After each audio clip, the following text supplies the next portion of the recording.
And she said, Vicky, if you ever have the chance to get married to this man, for God's sake, do so. It is going to be the biggest adventure in your life. It is going to be a life of adventure. People have not realized how important it was for Mr. Jinnah to talk to young people. He realized that he won't live very long. People who accuse you of things which are absolute lies, you know. I mean, that is politics, you see. Now, I'm not made for that. When the chief minister asked him, I said, please do that, then I became chairman of the East Pakistan Red Crescent Society, or Red Cross Society at that time. So is your work then that kept you here? So the work kept me here. The roots kept me here. My roots are here.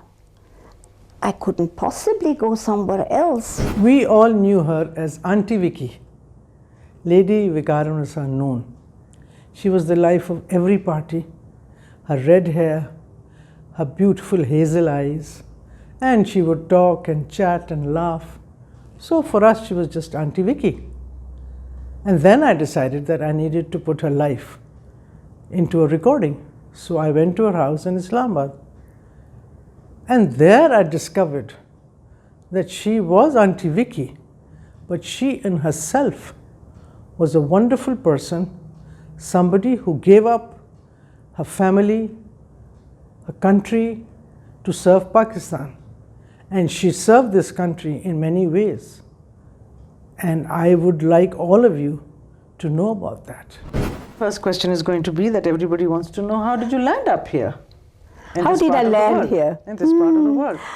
I landed because I got to know Feroz Noon when he was High Commissioner in London. And I was very young. And I was very impressed. A very charming, good-looking man in a very high position. Now, I will be very, very honest. And that impresses. And especially a young person. And then I was always very interested in the world, in other countries, and of course this was a very far away country. I got to know him at an ordinary tennis party, you know, nothing special. And when he came back, he went to India on leave, and when he came back after a few months, then he got in touch with me, and I think I made an impression on him. And quite a lasting one, I'm sure. So then after that it went very fast. We became very good friends. And well, of course, I was a bit shy about this business of marriage, you see. But I was very much encouraged by a very, very beautiful woman whom I worked with in a canteen in London, because all teenagers had to do some work. And she was a very beautiful actress, Virginia Chaho, who knew the Maharaja of Jaipur very well. And she said, Vicky, if you ever have the chance to get married to this man, for God's sake, do so. It is going to be the biggest adventure in your life. It is going to be a life of adventure. And has it been? She was absolutely right. What were your first impressions, Auntie, of this part of the world? Well, my most stupid remark, I said, my God, there are so many Indians. Well, only afterwards I realized what a silly remark that was. But somehow or another, of course, I was very lucky. I came at a time into the imperial city of Delhi, where it was very easy to live and where it was very easy for me to get used to the company. Because they were all mostly, you know, very high-powered Europeans and very high-powered Indians. So, meaning to say, people I could talk to, or I had a lot in common with. Communicate of course, and I had learned a lot. I had to learn a lot. I learned a lot. And the women who were my husband's colleagues were very kind to me.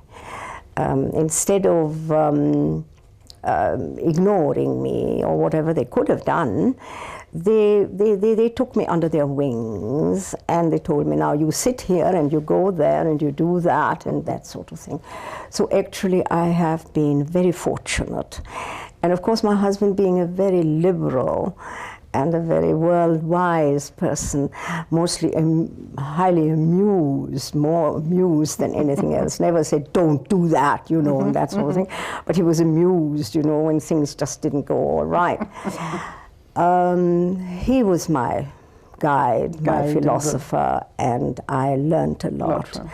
And I thank the Lord that he has been so good to me, to have this wonderful man marry me, and I was able to be with him for over 25 years, you see, until he died. Auntie Vicky, you were here in the subcontinent when the times were very exciting. Yes, very exciting. If I ask you to just in a few sentences recall, what can you remember of those times that made them exciting? Of course, as you said, very exciting. But to me, not quite understandable.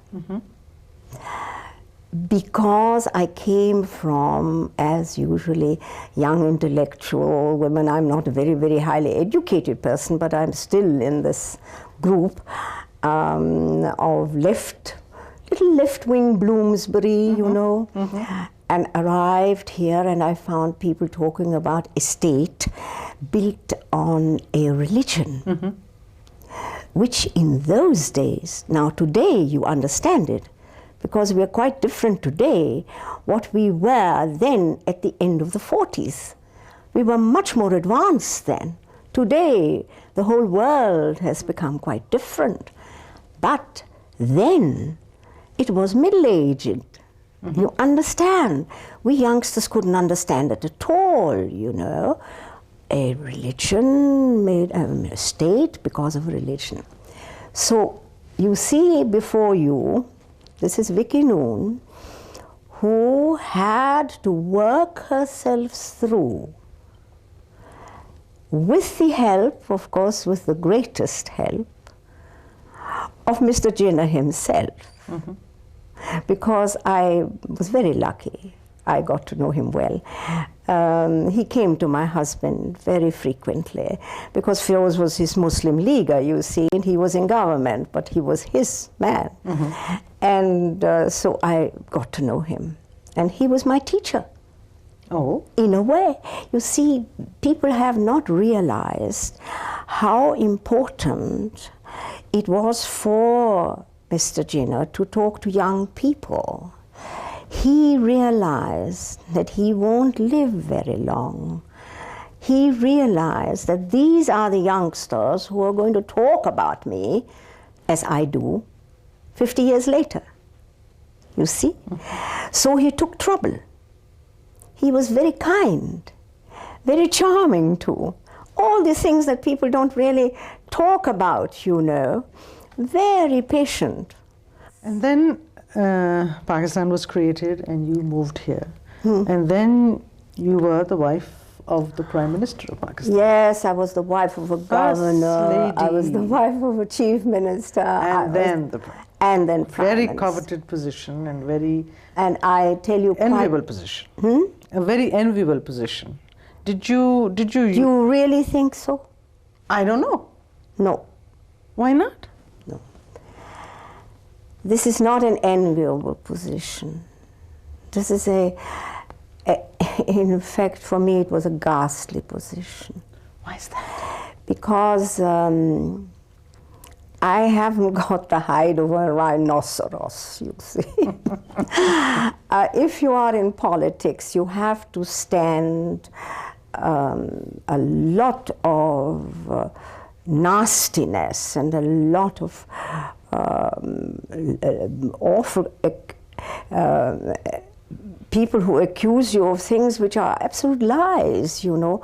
I mean, that is politics, you see. Now, I'm not made for that. I'm not made for that. I'm one of those people, you see, when I see 3 or 4 people together on the road, I will avoid them.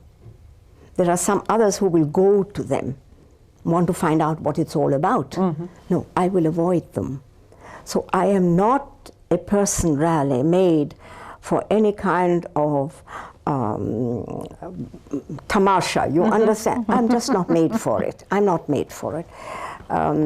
So it nearly got me onto a nervous breakdown.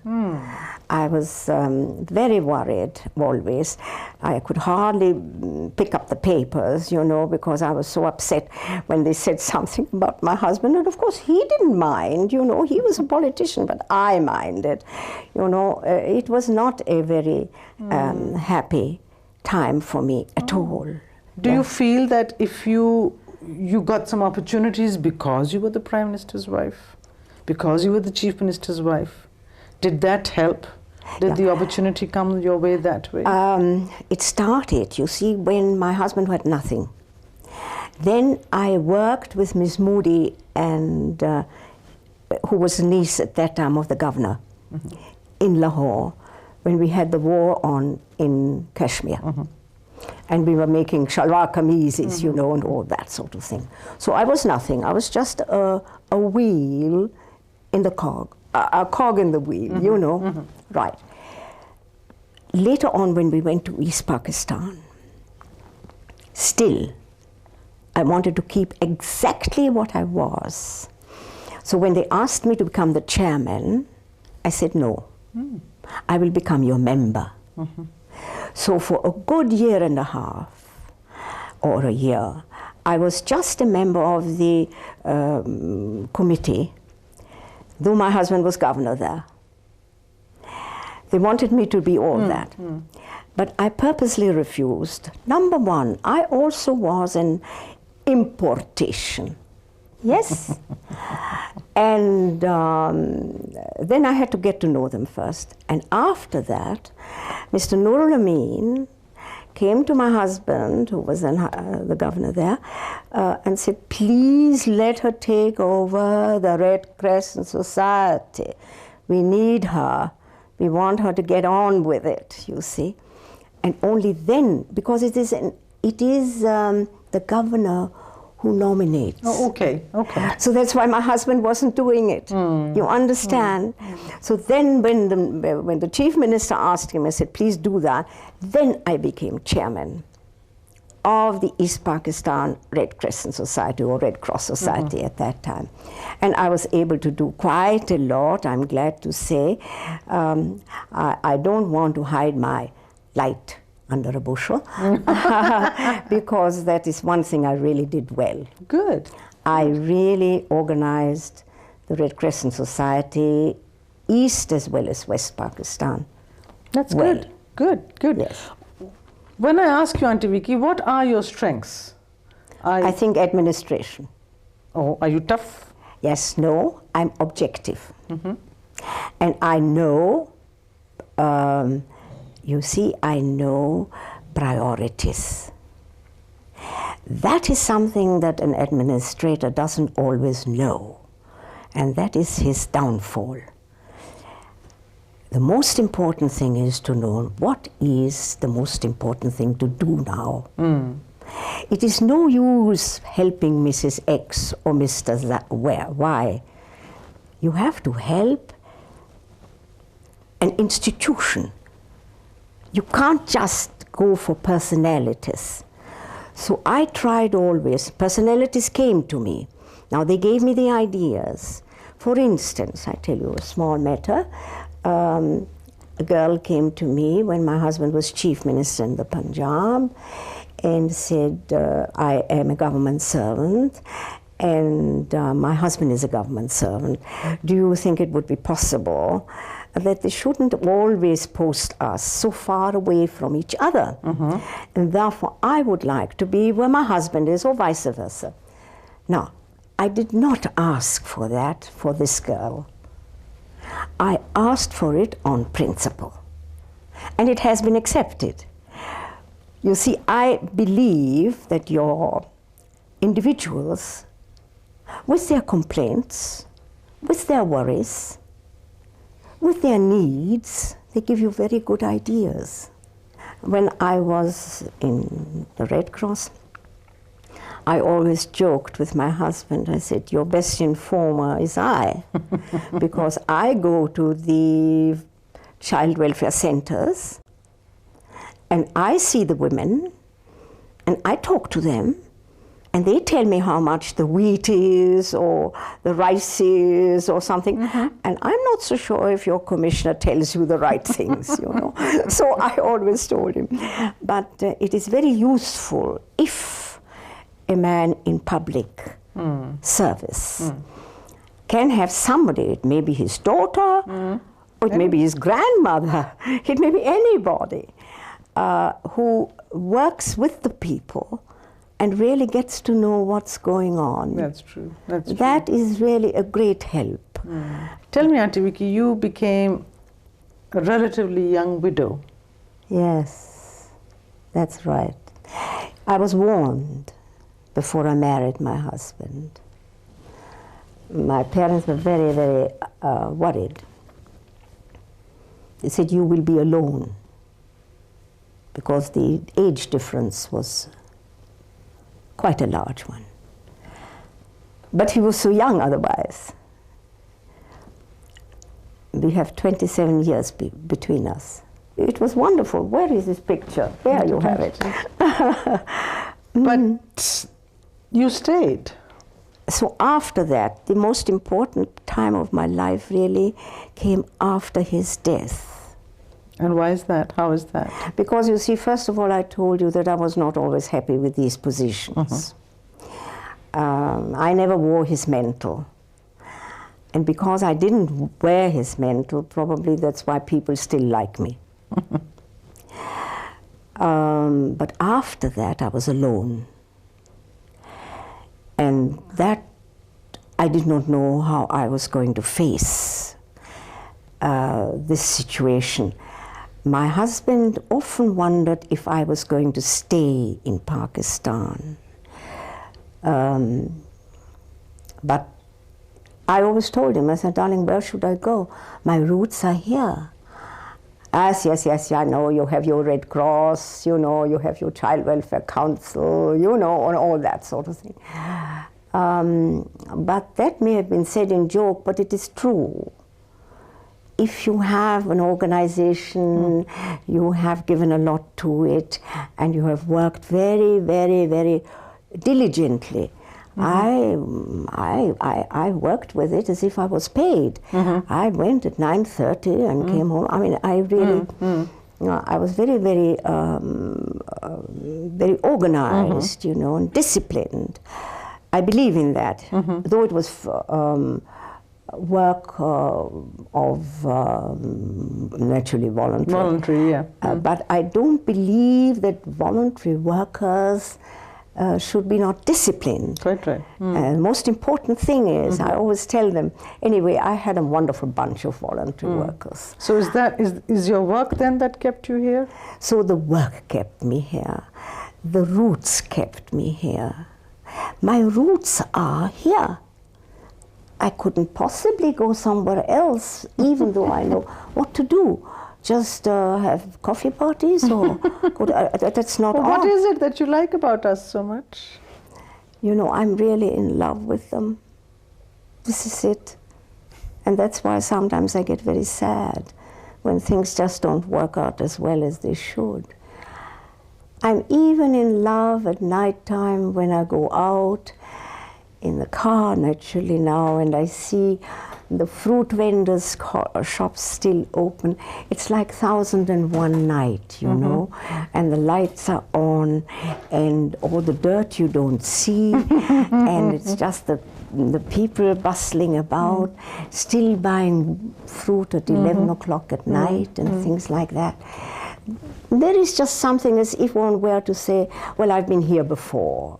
You never know, you know. Somehow there is a connection. There's a connection. Do you miss home? Do you miss being there? In Europe? Sometimes I miss it culturally. Okay. Therefore, I miss my music. Now, I don't, because now we have lovely... Oh, CDs and this and that. Correct. But you're not where the actual music is being played. Performed. Quite right. That's the point. I miss that. I also miss a number of other cultural I'm events. sure. So whenever I went to Europe, oh, I'm going to get into a taxi and go from one theater to Concert to another, the- and one ticket will be always available somewhere. I'm sure. And that was actually my main sort of thing in the evening, to go to one theater to another. So I was kept quite abreast until recently. Last summer, of course, I was so much ill, I couldn't go to Europe. And you never know, at my age now, you know, every day is a present. That's true. Every day. Tell me, Auntie Vicky, you say I see around this room paintings. Yes. You do paint yourself. Is that just something you've learned, or is that just No. it's a gift? Or? No, this came to me. I had this talent. Obviously, I was born with it. Now, there are many people who are born with it, but they never have a chance to find out that they can do it. It's like being heroes, you know, as I said. How can you know that you are a hero if you're not given a chance to be a heroine? So anyway, now, yes, these are all my paintings. I love it, yes. I don't always paint what there is, but it gives me an inspiration. I can't do it yet. I'm not strong enough. No, I'm not strong enough. But I do hope soon that I shall be strong enough and I shall go out painting again. I love it. Good. Yes. Tell me, a busy person like you, who's so organized, you talk about, and disciplined, how do you spend your time now? Yes, that sometimes hangs very, very heavy on my time, very heavy. That sometimes makes me feel very lonely, very lonely. You see, I have still certain organizations, they are just kind to me, I must tell you frankly. I don't do much work. They have me as their president and so on because they feel I have still a little bit of brains to be able to help them. I do. You didn't have any children of your own, Auntie Vicky? No, I have. Do you miss I that? have no children of my own. Probably that's why I'm so close to the children that are in my schools, because I have no children of my own. No. As you look back now, any regrets? No, I had a wonderful time. I could have probably done better in certain areas if I had been more diligent, more hardworking, not so lazy, all kinds of things, which of course I am. I could have probably done better by concentrating a bit more on one aspect of whatever I wanted to do. But I'm a jack of all trades. That's the trouble. Maybe nice to know, you understand, but not so productive as one could be if you concentrated only on one thing. Now, for instance, if I'd have concentrated only, let us say, on music or on painting, I probably would have done better. And one last question. Yes. Have you, how do I put this? Were you ever made to feel that you were a foreigner? That this was not your country? You know, it is very interesting that you should ask this question, because either I have been stupid and just didn't understand it, you know, or it didn't exist. Personally, you see, I'm not one of those who looks for anything that would offend me. You know, there are some people called grievance collectors, you know? Who go out looking for things to bother them. All the time. She didn't look at me, he didn't look at me, they didn't get up, they didn't do that, you know, all that sort of thing. I'm not like that at all, not like that at all. If they are rude, that I understand. I understand that very well. But if somebody just doesn't, I don't take any notice of it. Now, I have never felt a foreigner here. They have never said no. They may have acted upon it, you understand, but they have never told me. Conveyed it to you. You understand. They may have said, no, we can't have her there. I don't know all that, you understand. We can't have her there because she, after all, she hasn't got the right pigmentation, you know, and all that sort of thing. But I personally have never felt a stranger. It may be my stupidity. Or it may be so. Or it may have been so.